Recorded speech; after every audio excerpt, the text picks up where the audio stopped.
किस प्रकार से जो नशा है वो फैल रहा है, चोरी का है, लूट का है, बलात्कार का है, गैंग रेप है। कि अगर हम इस प्रकार की शिक्षा स्कूल स्तर पर देंगे तो शायद बच्चे भविष्य में ऐसा नशे से नहीं जुड़ेंगे कि पंजाब की तरह हमारे बच्चे खराब ना हो। कि कोई भी नशा बेचता है या कोई इस प्रकार का कोई धंधा करता है तो नमस्कार, आप देख रहे हैं स्टेट न्यूज हरियाणा और मैं हूं अमित अमन। आज यहां पे पहुंचने का जो उद्देश्य है वो ये है कि जो नारकोटिक्स की टीम है वो यहां पे पहुंची हुई है और आप जानते हैं कि पूरे देश के अंदर किस प्रकार से ये नशा जो है वो अपनी जड़ें पसारता जा रहा है और उसके साथ साथ जो युवा वर्ग है वो नशे की लत में पड़ता जा रहा है और उसके बाद में जो जिंदगियां हैं वो किस प्रकार से बर्बाद हो रही हैं ये आप सभी लोग जानते हैं, आप लोगों से छुपा नहीं है किस प्रकार से एक के बाद एक राज्य इस नशे की जद में आता जा रहा है और उसके बाद में जो मंजर वहां का होता है नशे के बाद में तो वहां फिल्में तक बनानी पड़ती हैं कि किस प्रकार से जो नशा है वो फैल रहा है। लेकिन सबसे बड़ा इसी प्रकार से इस चीज को रोकने का एक जरिया निकाला जाए और उसी जरिए को निकालने के लिए हमारे साथ में जो लोग हैं ये मौजूद हैं नारकोटिक्स टीम से और इन्हीं से हम जानने की कोशिश करेंगे कि अभी ये जगह जगह पे पहुंच करके सभी चीजों को किस प्रकार से टैकल कर रहे हैं और लोगों को किस प्रकार से जो जागरूक करने का इनका कार्य है वो लगा हुआ है। सर, सबसे पहले तो आप अपना नाम बताएं और बताएं कि जो नशा आप लोगों से दूर करना चाहते हैं इसके पीछे क्या कारण है और कहां से आपको ये सभी चीजें बताई जा रही हैं, निर्देशित कहां से कर रहे हैं आप? मेरा नाम सब इंस्पेक्टर अनिल कुमार है। मैं एनसीबी यूनिट रेवाड़ी का इंचार्ज हूँ। हरियाणा गवर्नमेंट ने नशा के प्रति अभी हरियाणा के अंदर नशा और स्टेटों की बजाय हरियाणा के अंदर ऐसा नशा ना फैले, जिसके डायरेक्टर हमारे श्रीकांत जाघव जी एडीजीपी हैं, उन्होंने आदेश रखे हैं कि जगह जगह उस संस्थाओं में जाकर बच्चों को और गांव में जाकर ये बताओ अभी ये नशा के ये उपयोग है और इस नशा इस प्रकार से छोड़ सकते हैं। ये सख्त आदेश है कि कोई भी नशा बेचता है या कोई इस प्रकार का कोई धंधा करता है तो हमें तुरंत सूचना दें। डीजीपी साहब के सख्त आदेश है कि उसको गिरफ्तार करके तुरंत प्रभाव से जेल में डाल दें। सर, अगर हम इस नशे की बात करें तो क्या क्या इससे जो नुकसान है, क्योंकि हमारे दर्शक है वो जानना चाहेंगे कि इससे कैसे जिंदगियां बर्बाद होती हैं। देखो, जो ये सूखा नशा है इससे एक बार बच्चा लत पड़ जाती है तो बच्चा और पूरा परिवार बर्बाद हो जाता है और इन नशा से हमारे 80% जो क्राइम है, जो भी क्राइम है, हीनियस क्राइम है, डकैती का है, चोरी का है, लूट का है, बलात्कार का है, गैंग रेप है, सभी नशा करने के बाद बच्चे करते हैं। अगर अपने पेरेंट्स जो हैं वो स्कूल में या कहीं बच्चे को पढ़ाने की किसी संस्था में भेजते हैं और हमारे बच्चे नशा में पड़ जाएं तो उसके पेरेंट्स को क्या आपको सूझेगी, आपको भी पता है। तो इस से को बचने के लिए हमारी गवर्नमेंट ने और श्री जाघव जी श्री कांत जाघव जी एडीजीपी ये हमारे चीफ हैं इसके एनसीबी के, और उनके सख्त आदेश है कि पब्लिक को, बच्चों को पूरे ये मार्गदर्शन करो कि कोई इस नशा ना करे। सर, इसकी मुहिम के अंदर जो प्रावधान है वो क्या किए गए हैं, कितनी सजा है या कितना जुर्माना है? सर, ऐसा है जो कॉर्नल क्वांटिटी में है उसमें नशा देखा जाता है, अलग अलग है, जैसे हेरोइन है, स्मैक है, गांजा है, उसके में 20 साल की भी सजा है, 4 लाख रुपए जुर्माना भी है। स्मॉल क्वांटिटी में 1 साल की भी सजा है, 1 लाख रुपए जुर्माना है, 10 साल की भी सजा है और 2 लाख रुपए जुर्माना है। जी, यशपाल जी भी मौजूद हैं जो कि स्कूल के मालिक हैं, उनसे भी हम जानने की कोशिश करें। सर, आपने इनको यहाँ पे इनवाइट किया तो उद्देश्य क्या रहा? उद्देश्य ये था कि जो हमारी यंग जनरेशन्स जो है,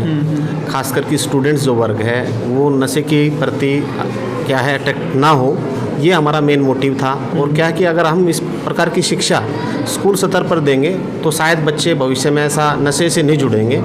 और हमारा जो समाज है, हमारा जो भारत है वो अग्रिम पंक्ति में अग्रसर होगा अगर नशा नहीं करेंगे तो। नशा मुक्त भारत हमारा मेन मकसद है इस मुहिम का, और इसलिए मैंने इन टीम्स को आमंत्रित किया और सभी बच्चों ने इस प्रकार का मार्गदर्शन भी लिया और इसके लिए मैं पूरी टीम्स का धन्यवाद करना चाहूँगा कि उन्होंने इस तरीके के दिशा निर्देश हमारे बच्चों को बताए कि जो समस्या नशे की बनी हुई है उससे किस प्रकार से निजात पाई जा सकती है। एक शख्स और भी मौजूद हैं जो इसी टीम से हमारे साथ में मौजूद हैं। सर, आप बताएं, नशे की जद में तो बहुत से लोग अभी आते जा रहे हैं लेकिन समझ नहीं पा रहे कि इसको छोड़े कैसे, और सबसे पहली बात अगर बात की जाती है लत जो लगती है उस समय भी जो गंभीर परिणाम है वो देती है।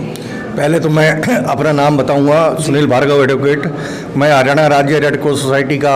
सदस्य हूं और नारकोटिक टीम के साथ मैं जुड़ा हुआ हूं और हम टीम पूरी पहले हम सरकारी स्कूलों में भी गए हैं, वहाँ पर भी हमने इस नशे के बारे में बताया है। क्योंकि जो ये नशा है छोटे बच्चों में, हम ये नहीं चाहते कि, क्योंकि ये छोटे बच्चे जल्दी शिकार हो जाते हैं, उनकी जो भावना है वो कच्ची होती हैं और हम ये चाहते हैं कि जो भी एक हमारा जो पेड़ है जो फल फूलित होना चाहता है और खिलना चाहता है हमारे देश के लिए, हमारे समाज के लिए और हमारे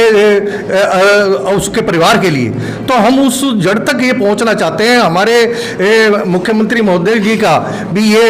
है कि पंजाब की तरह हमारे बच्चे खराब ना हो जाएं। और श्रीकांत यादव जी हैं जो ये हमारे नारकोटिक कंट्रोल ब्यूरो के चीफ हैं, तो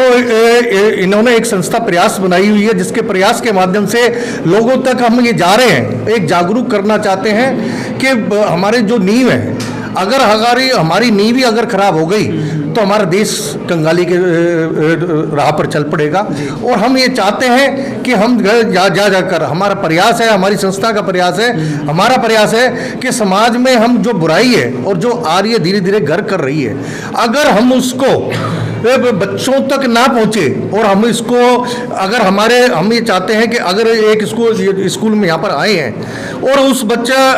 वो हमारे प्रयास से और जागरूक हो जाता है और वो नशे को छोड़ देता है, तो ये हमारा सौभाग्य होगा। यही मुख्यमंत्री जी का यही आदेश है कि भाई इन बच्चों को वहाँ तक ना पहुँचे, यही हमारा जो टीम है पूरा भी यही प्रयास कर रही है। सर, इस नशे का व्यापार, क्योंकि आप लोग तो इनसे जुड़े हुए हैं, आप सभी चीज़ें जानते होंगे, इस नशे का व्यापार कैसे होता है? आप लोगों ने क्या प्लानिंग इसकी बनाई है या जो निर्देश मिले हों कि किस प्रकार से इनको पकड़ना है? क्या कोई जो आम व्यक्ति सूचना देता है उसकी भी आप जो सहायता है वो लेंगे या किस प्रकार से क्या कुछ होगा? हम जगह जगह जाकर ये प्रयास कर रहे हैं कि आम आदमी जब तक हमारी टीम के साथ नहीं जुड़ेगा, और हमारी टीम का भी और मुख्यमंत्री जी का भी और श्रीकांत यादव जी का भी ये प्रयास है कि जो आदमी हमारे साथ जुड़ेगा उसकी सूचना ये नहीं बताएंगे कि फलाने आदमी ने दी, उसकी गुप्त सूचना रखी जाएगी। ये ना सोचे कोई भी आदमी कि मैं इसकी सूचना दे रहा हूं तो वो मेरा दुश्मन बन जाएगा या वो मुझे, जो एक कलंकित का आदमी, आपराधिक आदमी है, वो फायर भी कर सकता है, मार भी सकता है। तो हमारा ये प्रयास है कि उन बच्चों जो भी हमें अगर ये सूचना देगा तो हम उसका नाम पहले तो उजागर नहीं करेंगे, पहले तो इस बात से डरने की जरूरत नहीं है। और ये जो नशा है, कहीं तो आप ये देख रहे हो जो है ना, कहीं जो ये व्हीकल के माध्यम से आ रहा है, कहीं आप कहीं खच्चर को भी इस्तेमाल कर रहे हैं, कहीं आप ये देखो कि आप ट्रकों के बीच में एक रैक बनाकर उसके अंदर से लेके आ रहे हैं। जो ये आसपास हमारे जो देश है वो ये चाहते हैं कि इस पूरे भारत देश को जो अपने आप में संपन्न हो चुका है उसको बर्बाद करना चाहते हैं और वहीं से ये धीरे धीरे नशा आता है। कुछ हमारे बीच के ये जो लालची आदमी है वो ये चाहते हैं कि भाई हमारा पैसा बन गया चाहे देश बर्बाद हो जाए। हमारे अंदर से भी ऐसे आपराधिक प्रवृत्ति के लोग हैं जो पैसे को महत्व देते हैं, समाज को महत्व नहीं देते। तो धीरे धीरे करके तो इसी कारण से हम ये चाहते हैं कि जो आसपास की हमारी जो सीमाएं लग रही हैं, जो हमारे देश को बर्बाद करना चाहती हैं, हम ये नहीं चाहते कि ये इस नशे के माध्यम से वो हमारा जो देश है, हमारे जो बच्चे हैं, जो आने वाली समाज को, हमारे देश को आगे बढ़ाना चाहती हैं, वो खराब हो जाए। इसलिए हमारा सबसे बड़ा ये प्रयास है कि बच्चों तक हम जाएं और हमारी जो रीढ़ की हड्डी है उसको मजबूत रखें। सर, आप सभी लोगों से मैं जानना चाहूँगा, क्या इस जो भी कोई आप तक संपर्क करना चाहता है या आप तक बताना चाहता है तो क्या उसके लिए कोई कॉन्टैक्ट नंबर वगैरह रखे हैं? हाँ बिल्कुल है। देखो जी, 90508 91508 ये हमारा टोल फ्री नंबर है और हर जिले लेवल पर इंचार्ज बनाए हुए हैं, उनका भी बकायदा नंबर दिया हुआ है। तो कोई भी ये टोल फ्री नंबर पर दे या इंचार्ज जो है, आपने देखा होगा कि बकायदा हमारे गूगल पे डाल रहा है कि ये इंचार्ज है, आप इस नंबर पे सूचना दें। तो आप किसी भी नंबर पे सूचना दे सकते हैं, ये सूचना गुप्त रखी जाएगी, किसी का नाम उजागर नहीं होगा। अच्छा, वेबसाइट भी बनाई हुई है? हाँ जी, वेबसाइट क्या है? NCB Haryana, NCBHARYANA हरियाणा.in। इस साइट पर आप जाएंगे, जाकर आप ये उसमें आएगा प्लेज, PLEDGE प्लेज सर्टिफिकेट, उसको आप क्लिक करेंगे, वहाँ पर अपना नाम पता करें और जो हमें इसकी सूचना देगा वो बकायदा उसको सम्मानित किया जाएगा और उसको सर्टिफिकेट मिलेगा। और जो बच्चे इसमें पार्टिसिपेट कर रहे हैं वो भी इस क्लिक पे जाए और उनको भी एक सर्टिफिकेट मिलेगा, ताकि उनका एक मान सम्मान बढ़ेगा और एक हमारे साथ मिलने का मौका मिलेगा। धन्यवाद सर। तो नशे को कैसे दूर किया जाए, इसी जद्दोजहद के चलते ये सभी लोग गांव-गांव या अगर कहीं शहर-शहर घूम रहे हैं और किस प्रकार से नशा मुक्त देश को बनाया जाए, यही सोच इस चीज़ के पीछे रही है। और उसके अंदर जो हरियाणा के मुख्यमंत्री हैं वो भी शामिल हैं और श्री श्रीकांत जाधव जी भी उसके अंदर शामिल है, जो कि अतिरिक्त पुलिस महानिदेशक हैं। उन दोनों ने प्लानिंग करके सारी चीज़ें बनाई हैं और अब जो टोल फ्री नंबर है वो भी डाल दिए गए हैं। मैं आपको एक बार फिर से बता दूं, 9050891508 और उसके बाद में भी और भी काफ़ी जो नंबर्स हैं वो स्क्रीन पे आपको दिखाई दे रहे होंगे। लेकिन अगर आप चाहते हैं कि आपके आसपास में जो नशा है वो ना फैले, तो आप इन कॉन्टैक्ट नंबर्स पे जा करके इत्तला कर सकते हैं, बता सकते हैं, ताकि नशा ना फैले और आपके बच्चों का जो भविष्य है वो बर्बाद होने से बच जाए। नमस्कार, धन्यवाद, जय हिंद, जय भारत।